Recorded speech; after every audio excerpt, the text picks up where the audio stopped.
Chef Rylan here, and today we're going to be making traditional Maryland-style crab cakes. For this recipe, you will need one 16-ounce can of blue crab meat, 2 tablespoons of Old Bay, 4 slices of white bread, crusts removed, half a cup of mayonnaise, 1 egg, 1 3/4 teaspoons of Worcestershire, 2 parsley sprigs chopped, and half of a lemon juiced. First, we need to take care of our crab. So we're going to take one 16-ounce can of crab. All we're going to do is drain it if you have any excess water in there, and then you're just going to carefully remove it from the tin. If you have a nice lump crab, be careful not to break up those nice lumps because we really want to keep those intact.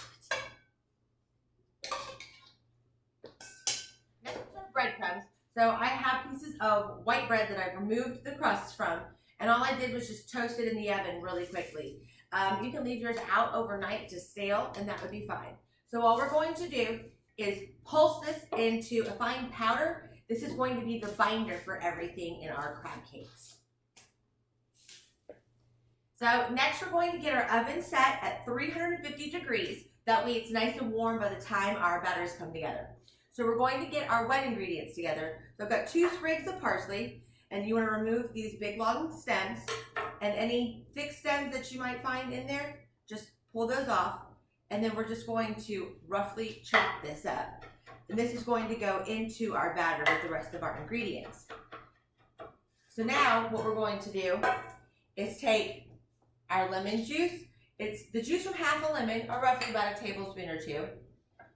Our mayonnaise, our Worcestershire sauce, our Old Bay, and 1 egg. And then we're going to combine all of this until it looks roughly like pancake batter in texture. When all of your wet ingredients are combined, this is kind of what it will look like. It's going to be slightly thick because of the egg and the mayonnaise. And then you're just going to add all your fresh parsley into there as well. Give it a quick little stir. And now this is ready to go into our crab mixture. We're going to take our breadcrumbs from earlier, add them into our crab, and just give it a nice and gentle stir. Be careful, like I said earlier, to not break up the lumps of crab. We just kind of want to get this incorporated in there so we have a nice binder. And then we're going to take our wet ingredients that we just made and add them in. And then we're going to stir this until everything is just combined. So on a lined baking sheet, we're going to take little scoops of our crab mixture and put them out. I'm using a pre-measured scoop. If you don't have one, no big deal, just use a spoon. And then you're just going to space it out on there and then gently press it down so it's slightly flattened. You don't want it to be super flat.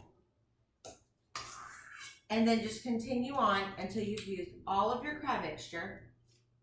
And then we're going to put it in our preheated 350-degree oven for about 30 minutes or until everything is nice and golden brown. So our crab cakes are out of the oven, and you can see that they're nice and golden brown on both sides. I will tell you that I did flip mine about halfway through.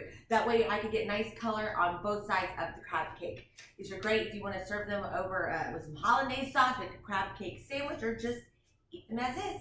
Thank you for joining us again, guys. We'll see you next time.